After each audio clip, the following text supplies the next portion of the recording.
Israel is paying a heavy price for the release of its hostages, but will it prove too hard to bear? Hi, I'm Hanan Lischinsky. Welcome to another All Israel News Update, where today we'll go over quickly over the details of the ceasefire and hostage deal that began last weekend between Israel and Hamas. And then I'll try to give you a glimpse into the very complex thought process Israeli society is going through as it weighs the pros and cons of this deal. So let's just go over the details quickly before we'll go into the deeper points of this whole issue. So Hamas committed to release the hostages. That's the most important thing for Israel, of course. In this first stage of the ceasefire, which is to last 42 days, Hamas has committed to release 33 of the still almost 100 hostages that are being held in the Gaza Strip. And in exchange, Israel committed to release some number around 2,000 Palestinian prisoners. Now, this number has been floating around in different kinds of variances. So, from what I could find out, for example, 1,000 of these prisoners are supposed to be. They will be released by Israel after being detained after October 7. So Israel arrested thousands of Gazans in the Gaza Strip during the fighting, and 1,000 of them were found to not have been directly connected to October 7. They didn't take part in the invasion and the massacre, and they will be released as part of this agreement. Now, the other roughly half of this 2,000 number is made up of prisoners that have been in Israeli prisons, unrelated or not directly related to October 7. So among these almost 1,000 prisoners, again, I've seen different kinds of numbers from 730 up to 990 or so. But among these are, let's say, small-time terrorists. There are some that have only been recently detained for terror support, for disturbing public order, and stuff like that. But there are also heavy terrorists that took part in suicide bombings during the Second Intifada, so over 20 years ago, actually. And those of them who have Israeli blood on their hands, those who were directly involved in terror attacks that killed Israelis, will be exiled. They will not be allowed to return to their homes in Judea and Samaria, in Gaza, or in East Jerusalem, for example, but they will be exiled.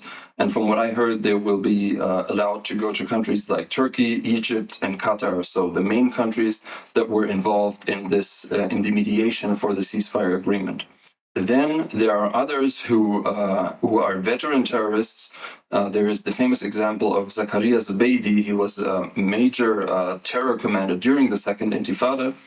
At the moment, he's sitting in an Israeli jail, but not for killing Israelis, but for other offenses, for trying to commit terror attacks. He has a very interesting and complex story of terror activities against Israel reaching back over 30 years.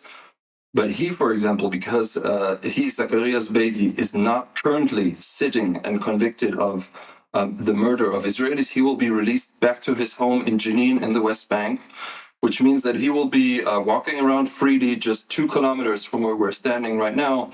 And this is, of course, a source of great concern for many Israelis, especially those who live in the West Bank, in Judea and Samaria. So now that we have an overview, let's dive into the considerations of Israeli society. As I mentioned, there are very complex thought processes behind all of this, but it's important to note that at this point, all the polls show that the majority of Israeli society is behind this deal. So even though the majority of Israeli society is more right-leaning, is more hawkish, most people in Israel support this deal and they want the hostages to come home, even though all of these thousands of terrorists will be released. To explain this, I think it's important to understand that, as is often being said about Israel, of course, it's a very small country. And this means that over the past decades, almost every family has had direct connection, has been directly impacted either by wars or by terror attacks, or knows someone who has been directly impacted. So in this case, the main public voices advocating this deal have, of course, been the hostage families. And they have understandably received most of the media attention on this issue because they have been most directly impacted by having their loved ones being kidnapped. And it's very understandable, of course, that they are advocating for this deal. But it's also important not to forget that this war has not just touched the hostage families. There have been hundreds, almost around 1,000 IDF soldiers at this point who have lost their lives in the fighting, and thousands more who have been very seriously injured. Many have lost limbs, and sometimes if you're reading, even in our coverage, if you're reading that a soldier has been moderately injured, which means the middle part, so there's lightly, moderately, and seriously, and then critically wounded. These are categorizations. This is not some kind of color description, but a categorization given by the rescue services. So if you read someone is moderately wounded, it sounds not that bad. But if a soldier is moderately wounded, he can even have lost limbs, but just his life is not in danger. So that means that he's moderately wounded. So keeping this in mind, there are thousands, tens of thousands of Israelis who are directly impacted by the consequences of this hostage deal. There are thousands of soldiers who fought in Gaza, reserve soldiers who gave their lives or endangered their lives so that the hostages could live. So even if the hostage families receive most of the attention, there are many people here in Israel who are directly impacted and still support this deal. Now, on the flip side, there are not just people who have been impacted by the war itself, but there are many, again, thousands of Israelis who have been impacted by these terrorists that will be released. And this is, again, just to illustrate, it's so far spread across the society that in recent weeks, when Israelis discussed this issue, all of a sudden, several of the famous TV journalists here in Israel shared their personal stories. So, for example, we also wrote about this in our article on All Israel News. Channel 12's journalist Yair Sharki shared a story that I didn't know, that his older brother was actually murdered by a terrorist, I think 8 years ago. And he was shocked, of course, to find out that the murderer of his brother is among those terrorists who will be released in this hostage deal.